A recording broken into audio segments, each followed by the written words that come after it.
سلام علیکم. په دې لسن کې به مونږه ریسک مینجمنت زده کوو.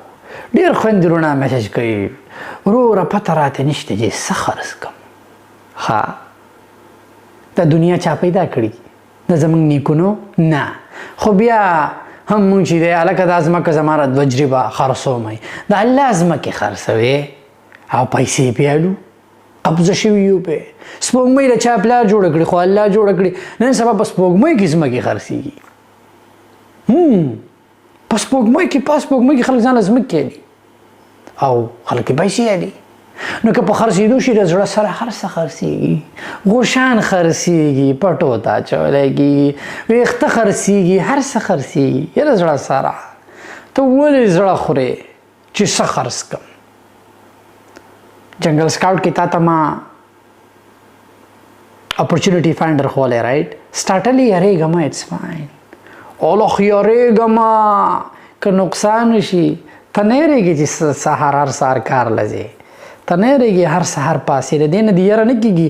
خو چې خپل ژوند ته راشي الخ یارېږه مه هر څه سره هر لکه په ټایم دي پکاري. دا نه کې خلکو د 50-50 کاله کارو کې خو داسې نه کې چې خیر دی یار کې یو 4-5 میاشتې په دې کاروبار ولګي اټس فاین، دا به روان شي. خبره کوو ریسک مینجمنټ. ریسک مینجمنټ به څنګه کوو جان؟ د ټول ناول یارېږه مه اپورچونټي فاینډر کې چېرته کم نیشم راځي اټس فاین لانچ یې کړه. لیټس سې ستا $15,000 بچت دی. ته وایې چې زما سره $15,000 دي، هغه ته په یو پروډکټ کې مه اچوه. پورټفولیو جوړ کړه، خو بیا څه وکړه چې کله هم درته سیل شروع شي او یو پروډکټ دې لانچ کو، یو برانډ دې لانچ کو، سپلایر دې په چاینا کې ناست دی او په امریکا کې دې لیسټ کړی، لاړ شه په UK کې اکاونټ کولاو کړه.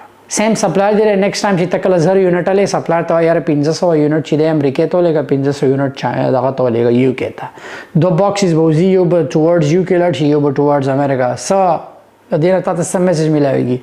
جان 2 فلفلمنټ سنټر دي، 2 ډفرنټ کنټریز دي، 2 ډفرنټ ملکونه دي. کېږي به څه که د امریکې سټور دی سلو چلی، د UK به د تیزي، که د UK هغه سلوي د امریکې هغه. دا پروسس ته بیا ریپیټ کړي ته وایي ریسک مینجمنټ. هر سړی وایي ریسک اله نه رورې دا مه کوه. اکثر چې خلک وایي اله خو وردانګه سیند ته نو که لامبونه داسې چل به وشي، یا خو به دې میې وخورو یا خو به خوله ورانې کوي جو مړ به وي. داسې مه کوه. همیشه ریسک مینجمنټ په کاروبار کې په کار راځي. کاروبار کې جان نقصان نه کېږي انلیس چې ته ریسک مینجمنټ زده کې، انلیس ته صحیح زده کړه، په صحیح A to Z ځان پوهه کې بیا کاروبار شروع کې. ریسک مینیمایز کېږي جان. ریسک مینجمنټ ریسک مینیمایز کېږي چې کله ته ریسک مینجمنټ زده کې، ریسک مینیمایز شي، ستا د پیسو د نقصان خطره کمه شي. زموږ پښتانه اکثر کاروبار کې یو بل کاپي کوله، که پلان کې هوټل ته لاړ شه کباب په څو خرڅوي، په دې خرڅوي، اوکې موږ هم په دې خرڅوو.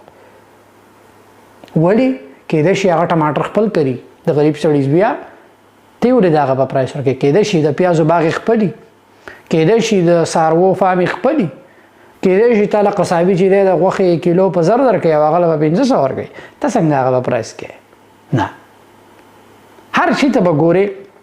یو هاف ټو لرن، زده کړه به کوې. نو زموږ په پښتنو کې ریسک مینجمنټ نشته جان. ریسک مینجمنټ زده کا اټس فاین. هګۍ چې کله وړې که نه هغه متل دی وایي هګۍ په یو باسکټ کې مه وړه، په 2 باسکټو کې ګیره که چېرته ارتاو شي وښویږي نو که هغه یو باسکټ دنه ارتاو شي نو بل به بچ شي. رایټ؟ کېدای شي په دې کیس کې ته بس دا سوچ کې که 2 باسکټ ماچېږو ماتې شي، پاسبل باسکټ راواله.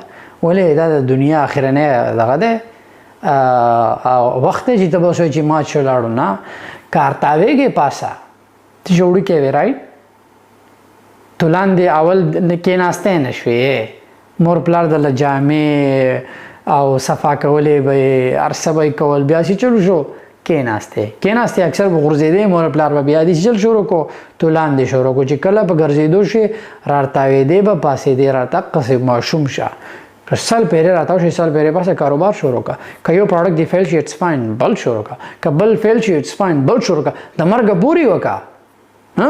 لکه څنګه چې د مرګه پورې کار کوي خلکو له، چې د مرګه پورې خپل کاروبار وکړه. خو انشاءالله دا سنت طریقه ده، انیورز به کې کامیاب شي.